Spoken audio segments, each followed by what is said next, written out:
right? So I like to say Barak Yahweh, Barak Yahweh Shah, Barak Yahweh, Barak Yahweh Shah, Bahashem Rakah HaKadash. Double honors to the apostles and elders of GMS. Salutations to you brothers out there that's doing this work and truth and sincerity. So we're going to grab this real quick. This is John 9:4. And it says, I must work the work of him that sent me, which this is Yahweh Shah speaking, who you earlier called Jesus, which the letter J wasn't invented until 1524 by a man named Giorgio Trissino. This is a Greek word, man. So it says, I must work a work of him that sent me. So who sent Yahweh Shah, who you earlier called Jesus? The Father, man, which is a cut on Christianity, right? A cut on the Trinity doctrine. It says, while it is day, the night cometh when no man can work. So the night cometh when no man can work. These times are approaching, and you can see it. It's happening. And I'll say it again. The minute these people think one thing gets better that they've been trying to fight for, something else getting worse. I mean, look at it. People was fighting so the gas prices can go down. The gas prices are going down now. Some gas prices are what? $3.59 for a gallon. Some are $4 even. Some are even less than that. Right? The $3 one, the $3.49, I believe, $3.49, $3.59, somewhere around there. People fight for that and got what they wanted. People fight for, and now people are fighting for what? Living assistance, man. Living assistance. They're going to councils trying to protest on these councils that they're having to keep homeowners from rising up the rent prices, man. You got people fighting to pass a bill to keep homeowners from rising up the rent, which if that happens, you're going to have a lot less homeowners, man. It's a reason why a lot of people think homeowners just rising up the rent because they just want to rise it up because they want more money. That's not what happened. There's a lot of things that come into play of reasons why homeowners rises up their rent. You know, because if bills goes up for them, then bill is going to go up for you. I guarantee you, if the bill doesn't go up for the homeowner, the bill isn't going to go up for you. But the minute it does go up, he's going to have to charge you more.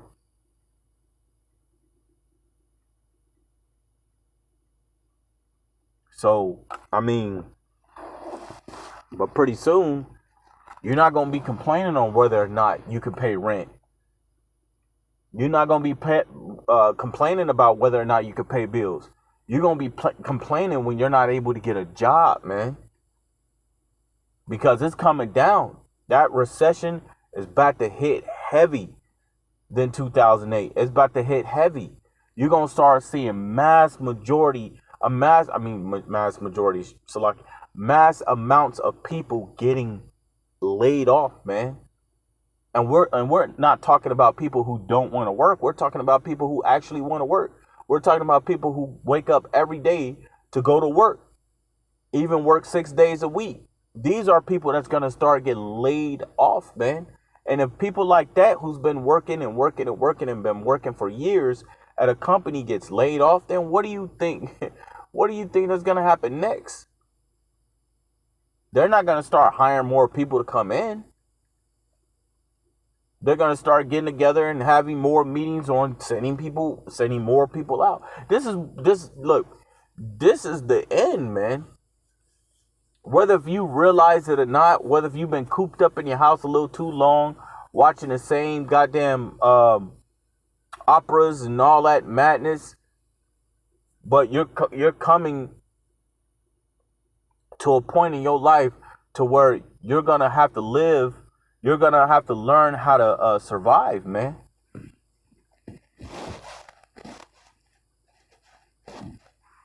Right? So let me grab this real quick.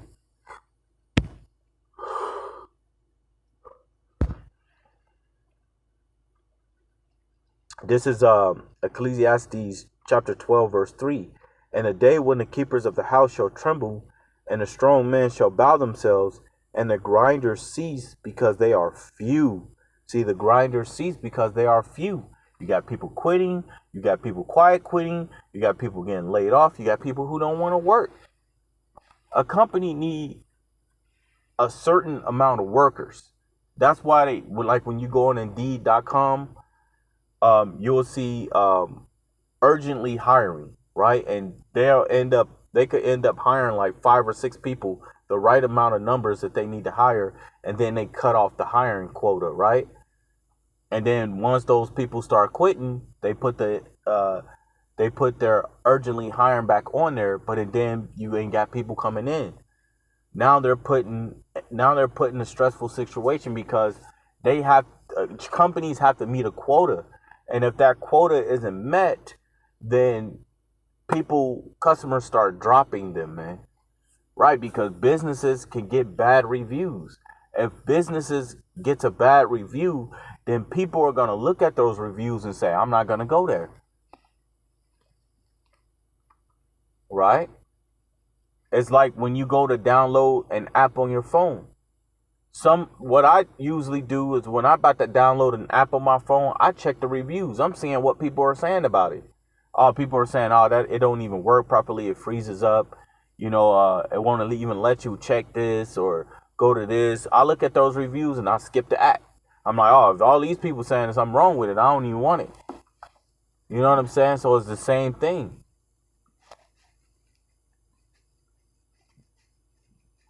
Companies have to make that quota or they lose customers, man.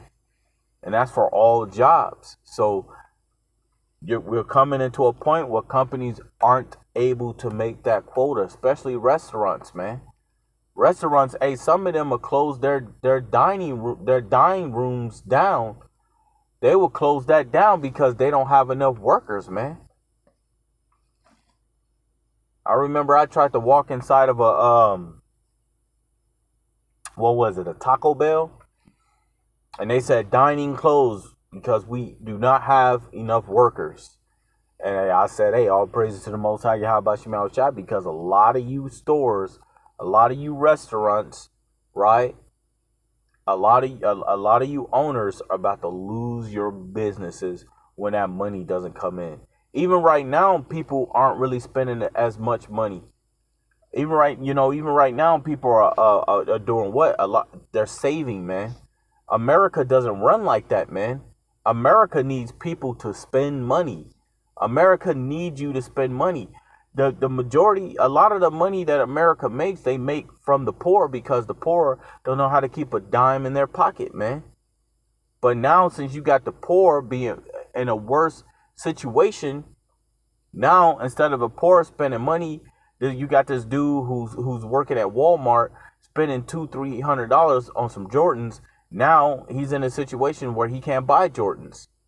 Now he's in a situation where he can't buy new shirts and new pants like that, or buy all these Xbox games and actually putting money towards the economy. Now what he's doing is he's saving that money, is he's putting it away. And America doesn't run like that, man. America doesn't run where people just constantly save their money. America runs off productivity. America runs off sales, making money, man. Without that, then you have business owners looking as, instead of it being a profit, is becoming a burden, something I'm going to have to get rid of. We're coming into those times, man. So again, Ecclesiastes chapter 3, Salakia. Ecclesiastes chapter 12, verse 3. And the day when the keepers of the house shall tremble, and the strong men shall bow themselves, and the grinders cease, because they are few, and those that look out of the windows be darkened. You're going to start seeing a lot of businesses shutting down, man. A lot of businesses boarding up their doors. Because they just, is not enough people buying the products. They can't sell as much, and that's the same thing with any company.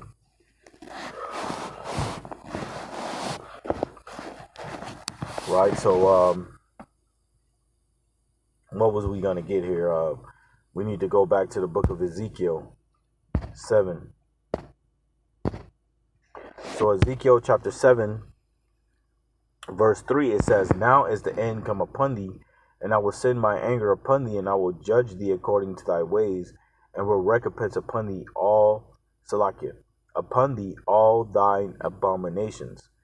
Mine eye shall not spare thee, neither will I have pity, but I will recompense thy ways upon thee, and thine abominations shall be in the midst of thee, and ye shall know that I am Yahweh, man. The Lord is about to bring death and destruction to the world, and you people only deserve it, man. The Lord is judging people on a day-to-day basis, man. Hey, that was a little girl, which is sad, but, you know, it's judgment. But that was a little 2-year-old girl that died in a car. The car, it was hot. It gets hot in these cars, man. Sometimes when I'm at work and I want to make a video and I turn off the truck because the truck is too loud for me to make a video, it gets burning hot, man, instantly. Little 2-year-old girl died from being left in the damn car for 2 hours, man. The Most High is constantly judging, you know, because one thing, the Lord doesn't have respect of persons. The Lord don't care if you're a baby or a teenager or whatever, a toddler or a teenager and all that. The Lord still put you to death.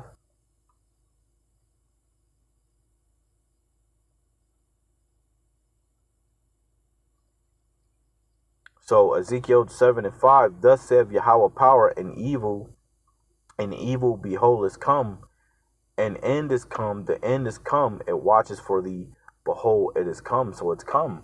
These people aren't ready for that, man. And look how comfortable these people are. Somebody just bought a brand new car, happy, living his best life. Some woman out there is probably committing adultery on her husband, right, at a club somewhere, or about to leave a club and go to his pad, living her best life.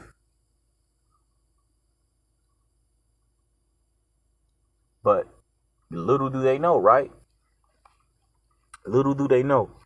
So again, Ezekiel 7:5, thus saith Yahweh power, and evil, and only evil, behold, is come, and end is come, the end is come, it watches for thee, behold, it's come. The morning is come unto thee, O thou that dwelleth in the land. The time is come, the day of trouble is near, and not the sounding again of the mountains. So the day of trouble is near, man. Right? You don't want to be caught up in times like that. It says, verse 8, now will I shortly pour out my fury upon thee, and accomplish my anger upon thee, and I will judge thee according to thy ways, and will recompense thee for all thine abominations.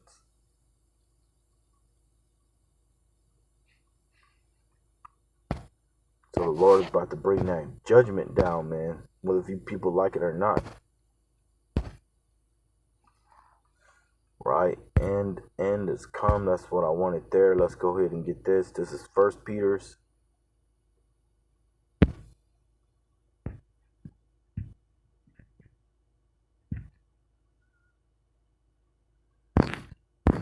So this is 1 Peter's 4:7.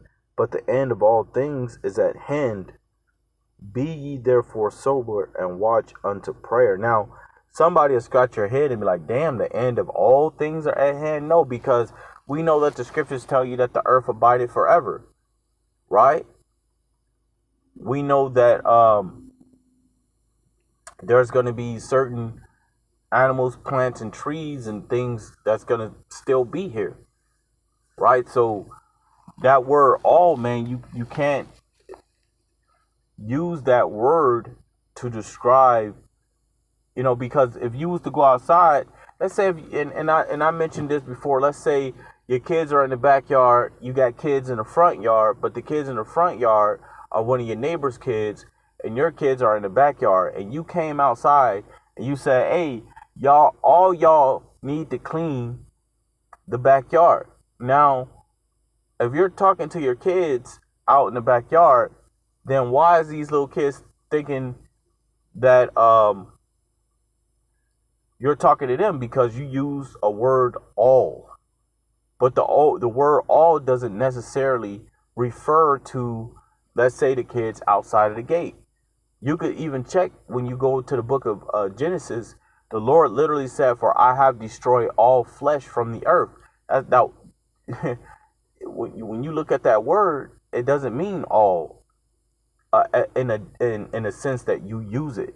That's why in the Hebrew, you have to really take it and do more research and study, because we know for a fact that in Genesis, when the Lord said, "For I have destroyed all flesh on the earth," we know for a fact that Noah, Shem, Ham, and Japheth and their wives lived. So we know that that word doesn't always constitute what you people believe it does. Oh, see, it said all.